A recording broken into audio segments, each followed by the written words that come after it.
You're listening to Coexist Podcast with Madam LQ, Nomer Mindmaster, and Tio Brad. Season 3 na tayo. Yes. Iba na yung itsura ng studio. Yan. Medyo, kamusta ba? Gusto nyo ba yung ganito kaliwanag? Maganda. Maganda naman siya. Anong pangalan ng studio na to, Brian? Shout out nga pala sa 8M Studios dito. 8M ba o MF? The 8M Studios. 8M Studio. Wow, 8 8M million. Studios. Kasi yung MF, Marvin Favis Studio, parang gano'n. And shout out kay Marvin Favis, syempre, tsaka kay Kawi, yung nagmamayari nitong studio. Napakaganda. Banda lang yan dito malapit sa Marcos Highway. So, punta kayo guys if ever may mga podcast kayo or whatever. Yan. Okay, energy update. Energy update. Yun Napakainit sa Pilipinas. Sobra. Energy update ba? Solar energy. Nakakawala ng focus. Grabe. Kamusta kayo ng April season, ng Aries season, Yun. guys? May naganap na solar, dalawang eclipse. Isang solar, isang lunar. Pero ang malala yung solar. No? Solar eclipse. Tapos may retrograde pa sabay. May Mercury retrograde pa nung April. Oo.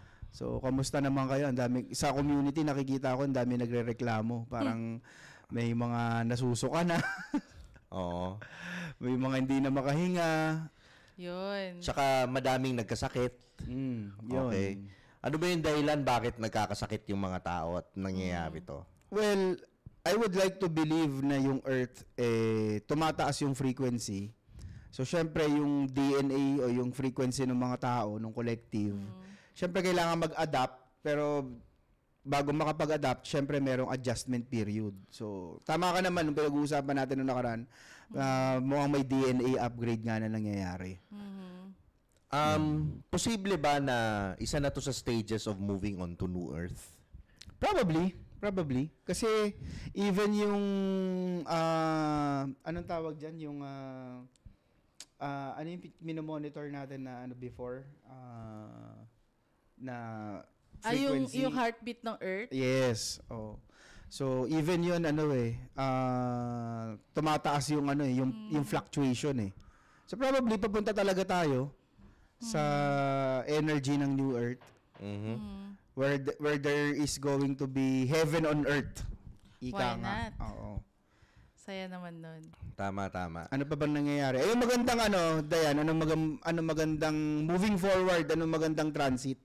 Okay, so moving forward, kung yung April daw na-survive mo because April is the worst month of 2024. Grabe mo.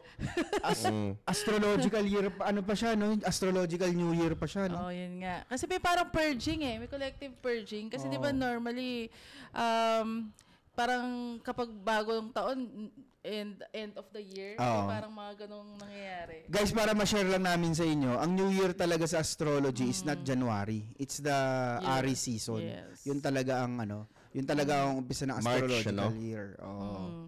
So ako parang feeling ko, since napag-uusapan yung New Earth, lahat ng mga hindi na kailangan na baggages or energy para ikaw ay makasama sa New Earth, pinurge natin nung April. Nako. Para maging ready tayo dito sa New Ang Earth. daming na yan. naghiwalay na jowa.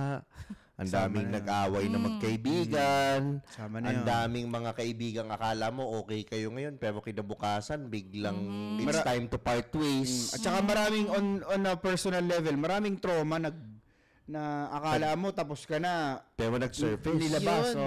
Oo. Yung mga deep-rooted na mga subconscious na mga trauma or pains, biglang lumabas na, no?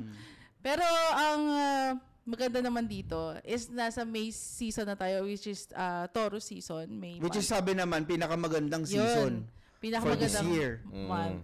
Oo. Sa akin, mako-compare ko to na parang 3 days of darkness after eclipse Parang ganun ang pakiramdam ko sa Tinangkaso ka kanya. pa nga no? Oo, tinangkaso pa ako. Napilitan ako mag 3-day water fast kasi hindi ka makakain. Ako 5 kilos ang binawas ko Oo. Sa Yun sobrang- din naman. sa Yun din sobrang naman maganda. intense. Pagkatapos, pumayat ka tapos At parang least. may maintain mo na lang, di ba?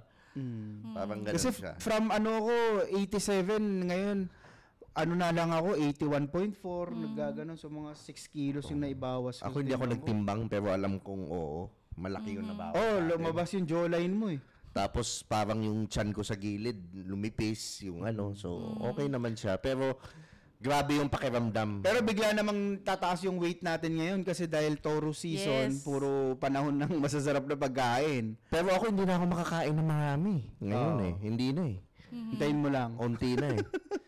So, ang maganda ngayong Taurus season is yung Jupiter nasa Taurus, tapos yung Uranus nasa Taurus din, and yung Venus is nasa Taurus din. So, para siyang triple conjunction ng mga planets na to. So, Taurus is the sign for luxury, material comfort, finances.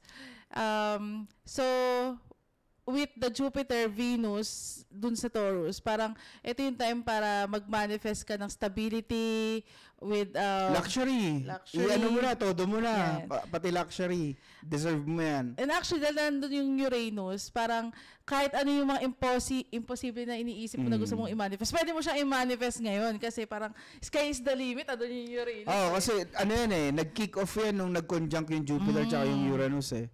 Yun. Nag-kick off yan nung April 20. April 20. Yun, Oh, April 20. Yeah. Yan. So, ano pa ba? So far, yun lang yung energy update. Energy update. Ano pag-uusapan natin ngayon? Meron kasi akong kinababaliwan ngayon eh, na the last, actually, matagal ko na siyang matagal ko nang alam yung concept. It's just that, medyo parang ano, ewan ko siguro, bunga na rin na retrograde siguro, nilabas uli siya sa akin. So parang itong concept na to is yung tinatawag na hero's journey. So alam niyo ba na lahat ng tao, no, each one of us, lahat tayo nasa isang hero's journey. Regardless kung nag-spiritual awakening ka o hindi ka nag-spiritual awakening, lahat tayo nasa loob ng isang hero's journey. Okay. So yung hero's journey, actually meron 12 phases, pero hindi ko na i-discuss yung 12 na yun. But it starts with the mundane world. Okay. So kumbaga parang pansinin mo yung mga pelikula, pansinin mo yung mga myths and legends, no? Bago ko sabihin pala yung mga stages, papansin nyo parang pare-parehas yung storya. Hindi naman sila nagagayahan, pero pare-parehas yung story. Even yung mga life story ng mga taong mga naging successful, pwede mong i-summarize o pwede mong i-break down yung kanilang story into the 12 stages of hero's journey. Pati nga si Fernando po may hero's journey. Oh, magsisimula siya sa 7 gatang, 'di ba? Yun yung sinasabing the first stage is the unfamiliar world. So, doon sa world na yon, doon kumbaga ini-establish yung premise nung magiging hero's journey niya. So nandun yung parang setup, yung setting, yung ano ba yung environment na ginagalawan niya, much like si Jesus Christ, 'di ba? In-establish muna na taga Nazareth siya, 'di ba? Taga Bethlehem, nagsimula sa Bethlehem, dinescribe muna ano yung itsura ng Bethlehem, parang ganun yung story. Ganun din naman kay Moses. In-establish muna kung ano yung sitwasyon sa Egypt at the time, di ba? So, ganun din kay Hercules, di ba? Parang kasama siya nung tatay niya dun sa taas. So, lahat ng myths and legends, basically, isa yung storya. So, after nun, after ma-establish yun saan sila, in your personal journey, di ba? Parang, di ba pag ikukwento mo yung kwento ng buhay mo, nagsimula ako sa mahirap na pamilya. Di ba? Palaging may ganun, di ba? Nagsimula ako na hindi ganun kayaman yung parents namin, parang may ganun. Tapos and after that, makikita nung bida o nung hero yung conflict dun sa lugar niya. Then dun yung call to mission niya. Parang si Buddha din, ano? Oh, parang si Buddha din. Nagsimula din siya na Mayaman naman siya, hindi siya mahirap. establish muna na mayaman sila. Na hinulaan yung tatay niya na, which is hari, na yung anak nila ay magiging parang it's either sage or magaling na Buddhist monk. Or monk. Hindi, wala pa palang Buddha nun. Siya nga yung unang Buddha eh. So after nun, magkakaroon ng call to mission. So para magkakaroon ka ng realization ng life purpose mo.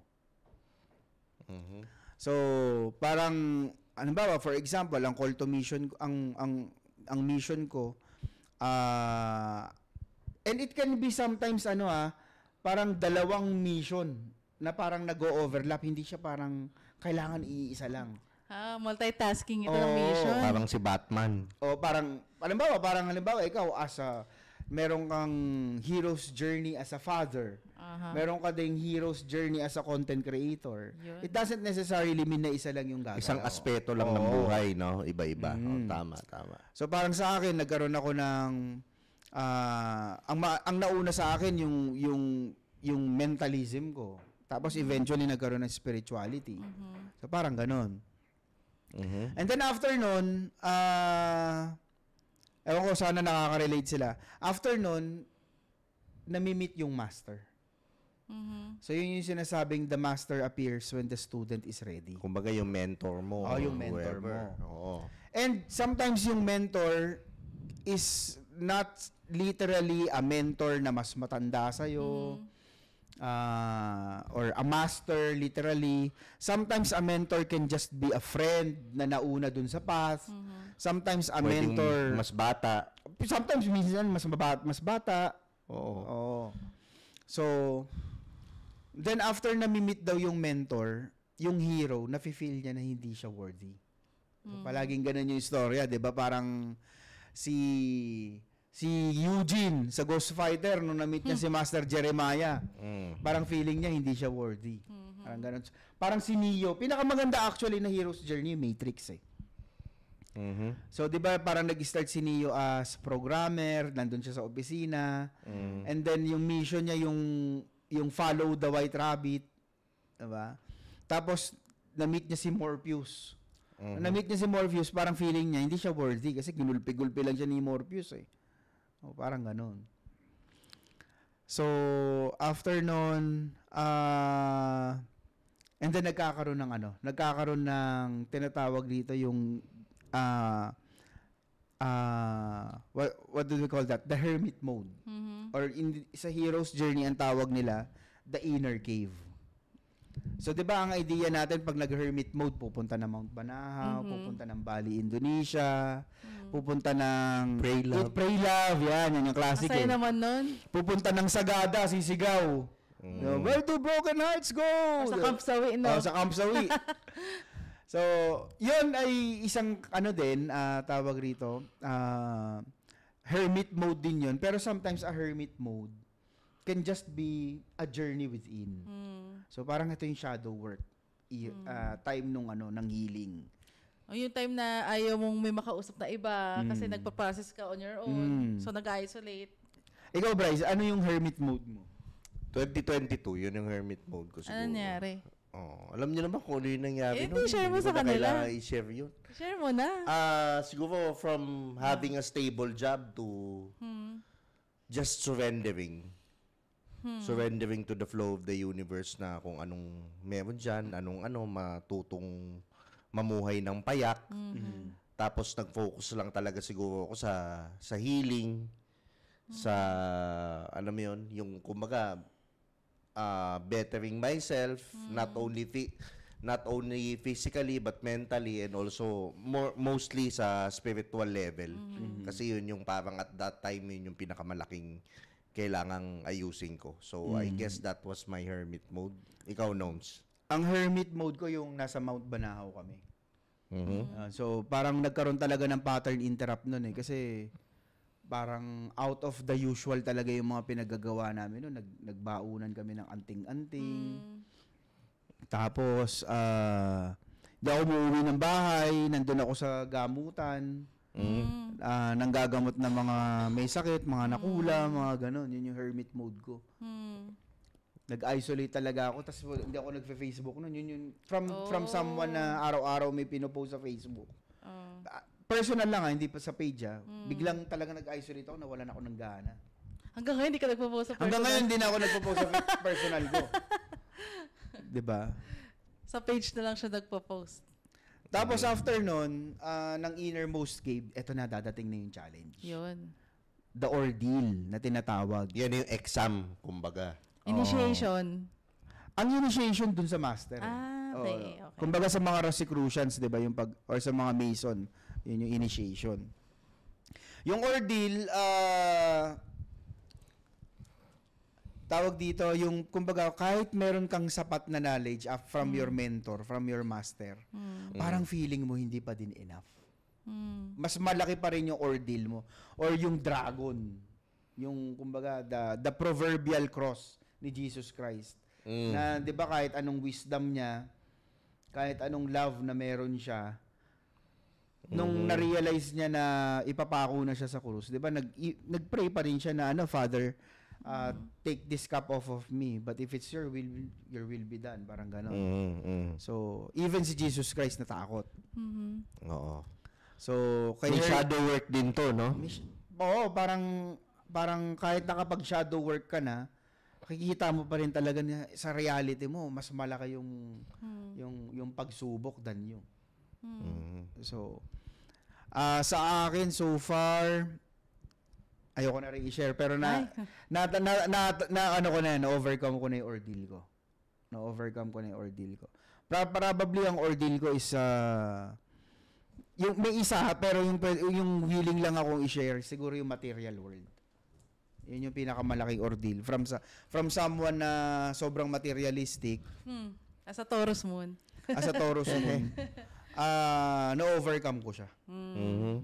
Oh, siguro pwede sama mo na rin yung alcohol, sama mo na rin yung lifestyle na hindi healthy, ordeal na rin yun para sa akin. So so far 6 months na ko na siya, na overcome ko na siya.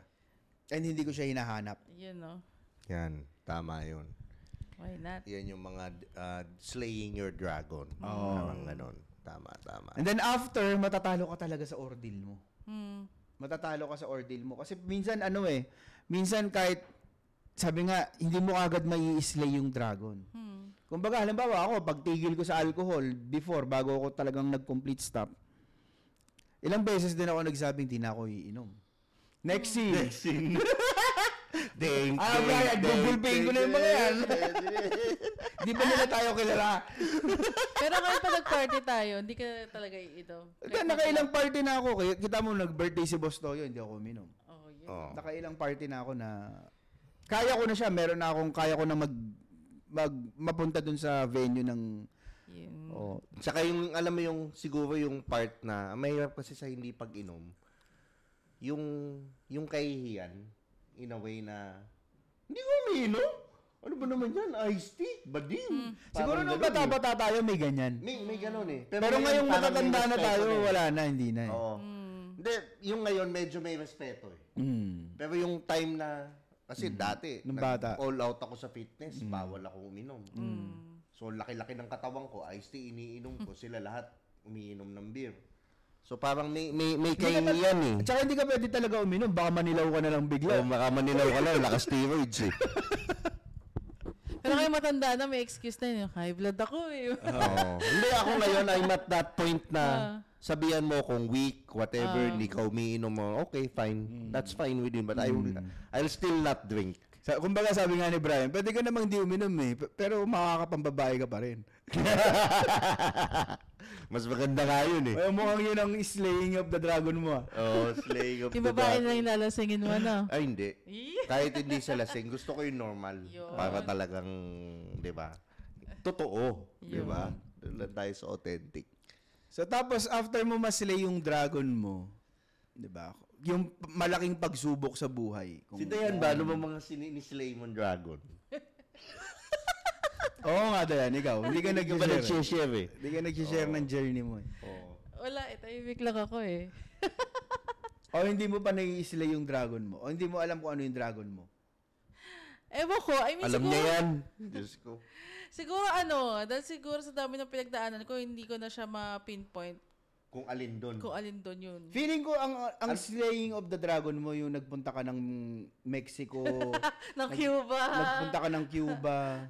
Hindi po siya drug lord Feeling ko yun. Gumapang ka sa border, mga ganon. Uy, muntikan na, pero at least hindi.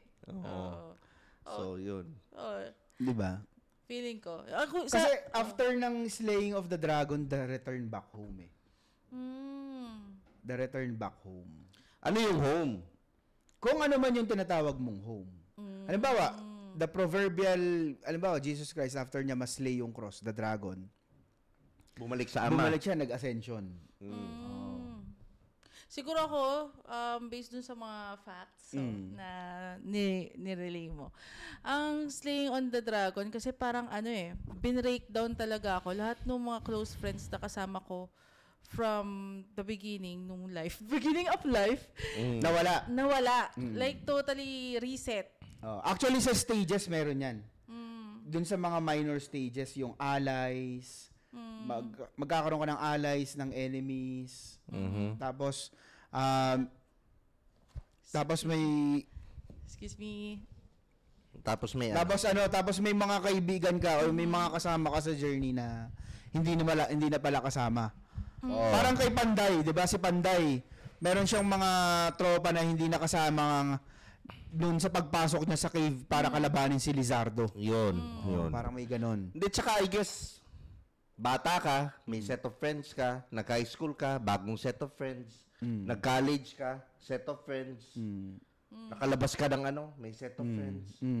Ngayong may ka, wala talagang permanente sa mundo kundi pagbabago eh. Parang kay Jesus Christ, 'di ba nung sa cross niyan, 'di ba dami niyang disciples and apostles, 'di ba? 13 o 12 yung kasama niyang apostles, pero iilan lang yung nandun talaga nung during the time na ipinapako na siya. 'Di ba nagkaalasan sila eh.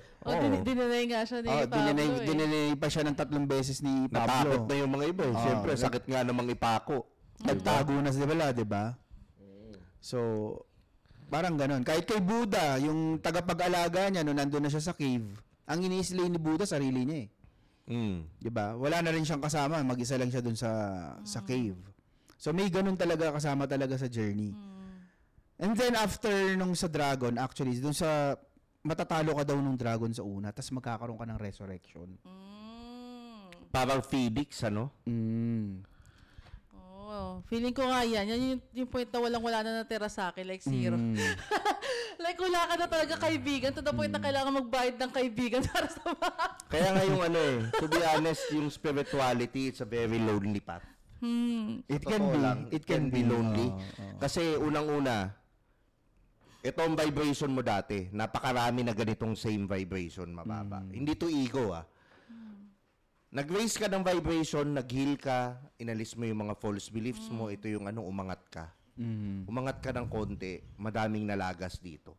Dito, sa phase na to, may mga ma-attract ka na ng mga bagong tao. Mga spiritual na rin. Ganun din, parehas mo ng vibration. Mas umangat ka pa, inangatan mo. Mas madami na namang mawawala dyan. May mga iba kasing magpo-falter sa spiritual path. Yes. Mawawala. Meron na naman mga bagong madadagdag na dumadating na mas higher vibration. Pero siguro mga ito, mga 4, 5 na lang. Ito na yung mga dedicated. 4, 5. Pero itong 5 na to, sobrang quality. Kaya nga minsan ang dami ring single sa spiritual dahil kasi ang hirap. When you raise your vibration, hindi ka na kukuha ng mababa eh. Correct. Hindi, ayaw mo na nung toxic, alam mo na yung mabuti para sa'yo. Kaya nga ako nahirapan mag-jowa. Alam mo na yung standards mo. Yun, actually, ako din. Diba?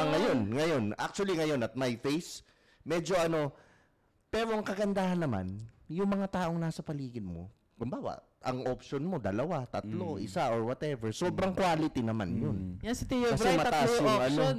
Gusto yun, walang option. At saka mukhang yung 2 option na yun, mukhang gusto mong pagsabayin na. Gago. Nangalala mo. Ay, oo nga pala, baka nanonood. Baka nanonood yung dedicated mo sa spiritual ngayon na modelo, ha? Ayun. Yung mga ganun, quality naman, di ba? Yun naman yung kagandahan nun. Yun yung nun. Pag sinabi mong quality, kumbaga less wounded. Yes. Hindi na yung mga maliliit na bagay, nag-aaway kayo. Kasi complimenting siya. Nag-aaway pa rin, nag-aano pa rin, di ba? Pero ibig sabihin, hindi na katulad nung dating mga sobrang toxic na. Nasaan ka? Nasaan ka? Ano na naman ginagawa mo? Patunogin mo nga yung blender. Nasa bahay ka, patunogin mo nga yung blender. Na-experience mo yung mga gano'n? Na-experience mo yung gano'n? Ayan yung nagpapatunog ng blender. Oo. Saka yung wala na yung, saan ka? Sige nga, mag-picture ka dyan. Ay, sa akin malala. Ganun eh. Sa akin malala eh. Nasa bahay ka? Patunogin mo yung blender. Patunogin mo naman yung blender. Kasi wala pang video call nun eh. Tapos pagpunta na ng bahay, hinahanap ako sa katulong. Asan si sir mo? Umalis ma'am, dala yung blender. Hindi, tsaka yung nasa bahay ka na, tatawag sa landline. Kaya hindi mo sasabihin na may landline ko. Tatawag sa Tatawagan yung landline mo. Ay, malala. Minsan tatawag pa sa office. Oo. Pero ito rin naman yan. May dahilan, bakit sila ganun? Kasi dinala mo nga yung blender eh. Kasi sinungaling ka din. Di ba? Like attracts like. Yun Yan. Di ba? Actually, exactly. Yun eh. Kasi ikaw, duobo ka. Ito, dudera. So natural. Tama. Na-attract kayong dalawa. Match kayo eh. Match kayo. Pero kung higher vibration yan, wala na yan. Ando na yan sa trust. Ando na yan sa yung mission yung dalawa. Iisa yung direction nyo. Energy exchange. Hindi lang isa nagbibigay. Isa sa mga na-realize ko Diba? rin sa buhay, no, 'di ba dati ang sinasabi sa atin, choose someone that will make you happy. Ang ganda pakinggan, it's well-meaning. Oo. Pero ngayon na-realize ko, hindi dapat yung happiness mo nakadepende sa Yes. kung sino mang tao. So, Yes, dapat yes. ang happiness mo nakadepende lang sa'yo. Yes. Tapos kung may darating, bonus na lang siya, pang dagdag sa happiness, supplementary. Kasi anything outside of yourself, you're giving your power away. Yes. Oh. So parang yun, detachment din, yung law of detachment. Nandun din yun eh. Kasi pag nilagay mo doon, wala ka na, gunaw na yung mundo mo. Yan yung mga rewards na makukuha mo kapag na-meet mo daw yung master. Yan yung mga ituturo ng master. Oo. Tapos may reward din kapag na-slay mo yung dragon. Tsaka yung master mo, hindi lang iisa. Yeah, many masters, many teachers. Madami tayong, like ako, Nomer, Clive. Minsan kasi may guilt tayo Coach dun sa... Russ. Dami. May guilt tayo dun sa pagtawag na word na master eh. Oo. Kasi kumbaga na-program tayo sa religion natin na there's only one master, di ba? Oo. Pero, At saka Bruce kasi- Lee nga, ilan ang master eh. At saka kasi sa kultura dati, ang ibig sabihin ng master, slave yung isa. Yung under. But, meron din kasing humility sa pagiging master. Yun yung humility. Yun nga sabi ni Buddha, you empty your cup. Tsaka yung master, hindi niya dinedeclare na master sa you'll know. Oo. You'll just know na, okay, ito, madaming matututunan dito. Madami akong makukuhang healing Yung dito. iba gusto pa nilang pagpalitin yung word na master, mentor. Oo. Hindi. Madami. Proverbial. It's a proverbial master. Pwede mo tawaging mentor. Tsaka minsan, kahit ka-level mo lang yung tao, may matuturo siya sa'yo na hindi mo alam. Oo. At ikaw din, may matuturo sa kanya. Yun nga yung energy exchange eh. Parang may kakilala ako eh. Ba't sinasamahan mo dyan yung, tinatanong ako na sa kaibigan ko, ba't sinasamahan mo pa rin ba yan? Wala ka naman natututunan dyan. Sabi ko, meron. Ano natutunan mo? Bad example. At least alam mo yung contrast. Alam mo yung hindi mo gagawin.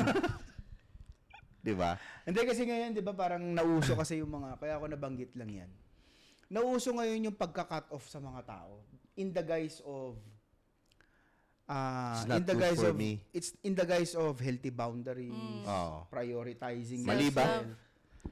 Okay, para sa akin, siguro nung nauso yan, mga 5-7 years ago sa spirituality, it's well-meaning, yung self-love. Pero, ngayon kasi, naging parang excuse na yung pagkakat dun sa mga tao, naging excuse na yun para hindi nila ayusin yung sarili nila. Yun. Tama ka doon. Diba? Yung ayaw mong harapin yung trigger. Umalis ka na lang, natitrigger ako sa'yo. Kapag na-trigger sila dun sa isang tao, ay, bablock ko na yan, natitrigger Pero, ko yan eh. you would have to also take into consideration, meron talagang mga taong you've done enough. And you have to let them go.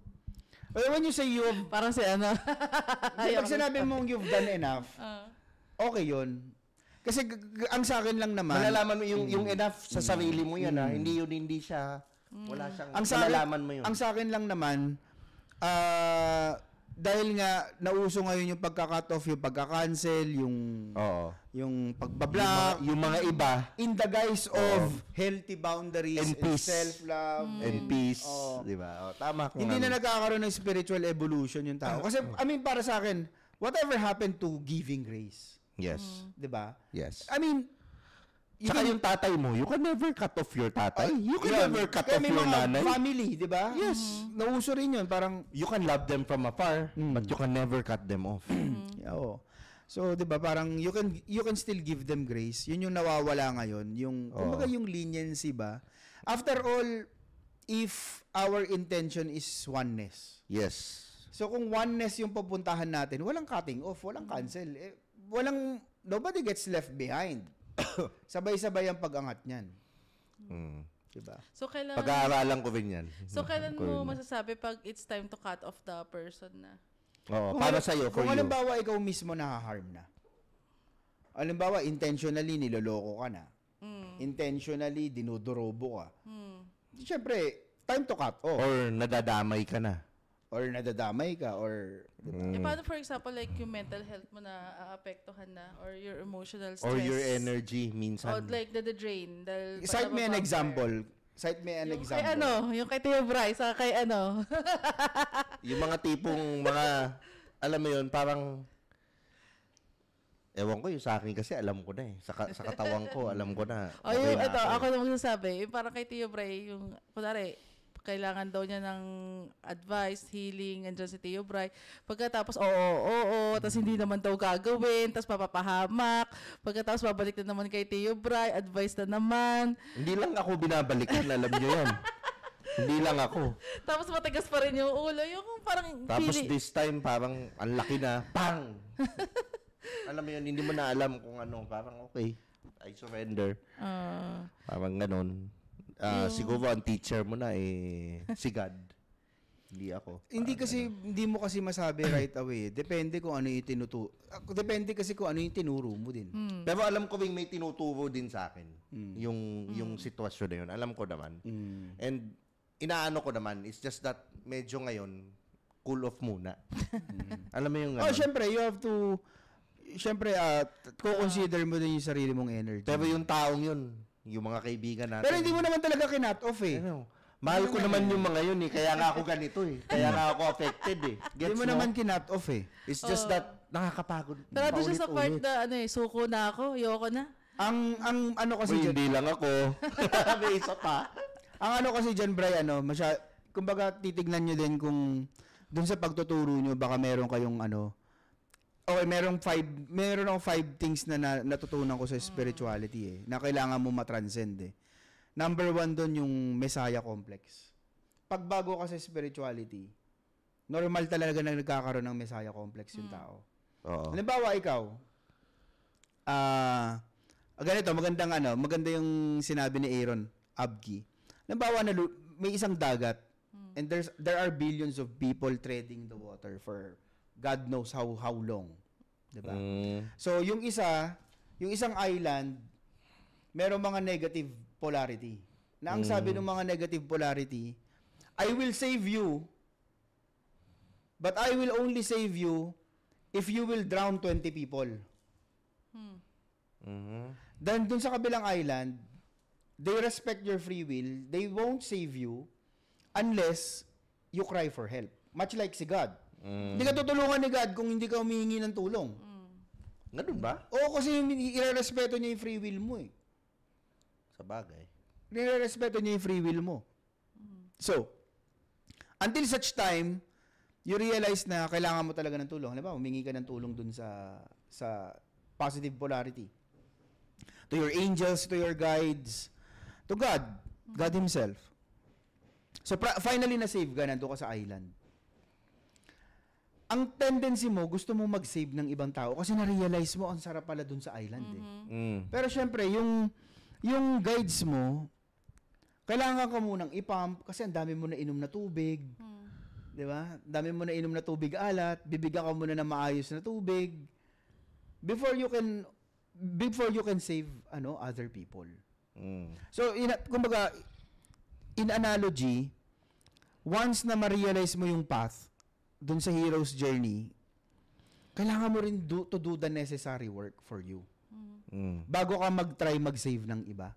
Totoo naman. Kasi kung halimbawa, kaka-save lang sa'yo, manghina-hina mo pa, tapos you will go out saving other people right away, baka malunod ka lang uli. Diba? So parang ganun siya. So, Pero syempre, si Brian naman, medyo matagal-tagal na rin sa path. Diba? Maiksi, pero kasi nung 2022, arawin mo ba naman? So, medyo lumakas na yung stamina ko nun. Parang Yeah. ganon. So that's really the idea. You develop a strong spiritual stamina. Oo. So, yun. Yun lang naman. Hindi naman tayo nag-cut off, pero siguro nagpahinga lang. Or eventually, di ba? Pero yun nga, kasi minsan, kailangan din nila madapa para matutunan nila yung Yun lesson nga yung nila. sinasabi mo eh. Di ba? Hindi mo kayang anuhin yan. Minsan, sila lang. Dapat hayaan mo na lang sila. Journey nila yan. Hindi mo kontrolado yun. Kasi 'di ba, I mean, may mga parts na kapag sinabi sa atin, parang okay, mag-agree ako, pero it's not gonna go to my heart hangga't hindi ko na-experience yung same na situation na sinabi mo. So, ayun, feeling ko pinapa-experience lang. So yun yung kailangan mo rin talaga matranscend. Especially ng mga tao nasa spiritual community, yung Messiah complex. We're all growing. Siguro eventually, ma-outgrow ko din to. Ano ko yun. Di ba nga, dati nga, madami rin ako issue sa pamilya, pero na-outgrow ko naman ngayon. Di ba? Unti-unti din, we're all growing. Pero ako sana lang yung mga taong tinutulungan natin, hinihil natin, makapag-grow din talaga sila. Parang ganon. Unti-unti. Well, yun nga, yun yung sinasabi ni Jesus Christ din na never underestimate the power of planting seed. At the end of the day, hanggang plant seed ka lang naman eh. Yun lang. It's the Holy Spirit that will cultivate yung plinant mo. Sila ang magdidilig. Sila mag-aalaga. At the right time. At the right time. Yun. Ayun. So, parang, I guess we're in the agreement na hindi talaga ika-cut off eh. I mean, Rest muna. from afar. Oh. And then when you're ready, then, diba? Pag We're same just na, here. Pag same na ulit ng frequency. Same na ulit. Kasi wala eh. Siguro nga andun din yung fault ko din siguro medyo may kabit pride din eh. Diba? Parang ganun. Pero sabi kasi nila, di ba, parang the master will disappear once the student is ready. What if... Parang sabi, ang quote talaga is, the master appears when the student is ready. The master disappears when the student is truly ready. It's truly okay. So what if, for example, kaya ka may break time na ganyan, is because truly ready na siya doon sa life journey na tinuturo sa kanya. And this time, yun yung slaying of dragon niya dahil hindi ka kasama. Yun! Boom. Yun. Good point. Yun. Yun na nga yun. Good point. Good Yun point. yun. Hindi ako kasama. Ikaw na yung kasama. Oo, kasi yeah! Gogi. Ang ibig ko sabihin, yung parang kasi yung mga master, di ba, tinrain nila for the battle of the slaying of the dragon. Pero during the battle itself, Hindi ikaw ka lang. nakasama. Oo, ikaw lang. Tama na. That's exactly it. God bless them. Then once maslay yung dragon, Balik ulit sa'yo. may reward, and then come back home. O yun, come back home. Celebrate. home. Di ba? Yun. Come back home. Napakagandang outro. Tapos another, pwedeng may banibago ka na namang journey. Or siya din. Yeah. Di ba? Tama nga naman. Basta ang alam ko, constant, yung sinasabi nila, the universe is constantly evolving. We are also constantly evolving. So, for example, level 1 yung dragon natin na in-slay last time. Ngayon, nasa level 10 na tayo minsan. Pero pataas naman yung level. Ang bilis nga ngayon eh. Ang bilis ng mga lesson. Mabilis. Ang bilis ng mga lesson. Ang ano niya, talagang... Kasi alam mo na yung gagawin eh. Yung April for me is 2023 with all the transits combined in 1 month. Actually, 2 weeks. Pero Ganun siya congrats. kabigat eh. That you slayed your dragon. So, another level ka na ulit. Siyempre, with the help of the team and yung mga kasama natin, di ba? We all slayed, nagtulong-tulong tayo lahat. We all slayed our dragons. Parang gano'n. That's it. No. That's the hero's journey. Actually, pangarap namin ng buong spirituality na tong journey na to, tong hero's journey, convert namin into a retreat in the future. Or even a course or whatever. Yeah. Or an experience. A once-in-a-lifetime experience. Para kayo din, kumbaga, ma-realize ninyo yung tulog ninyong pagiging hero. Yes. Yan. So, kung gusto nyo malaman kung kailan namin i-release itong Hero's Journey Retreat experience na ito, punta lang kayo sa aming Facebook page, Spirituality. Meron din kaming groups. Ito yung exclusive group kung saan kami nag-share ng mga knowledge namin. Community. Actually, kapag kasama ka doon sa community, magtanong ka lang ng anything about spirituality. Sasagutin ka doon ni Kuya Nomer, ni Teo Bray. Madami, kahit yung mga members sumasagot. Kahit yung mga members sumasagot. So parang helping community siya for those looking for help sa spiritual journey nila. Yes. So pwede nyo i-search Spirituality Team dun sa groups sa Facebook. Hindi spirituality team, ha? Spirituality Team. Yeah. Spirituality. That's Ayun it lang. for Season 3, Episode 1. Yan, See you on the next napakagandang- episode. See you on the next episode. You're listening to Coexist Podcast with Madam LQ, Nomer Mindmaster, and Tio Bry.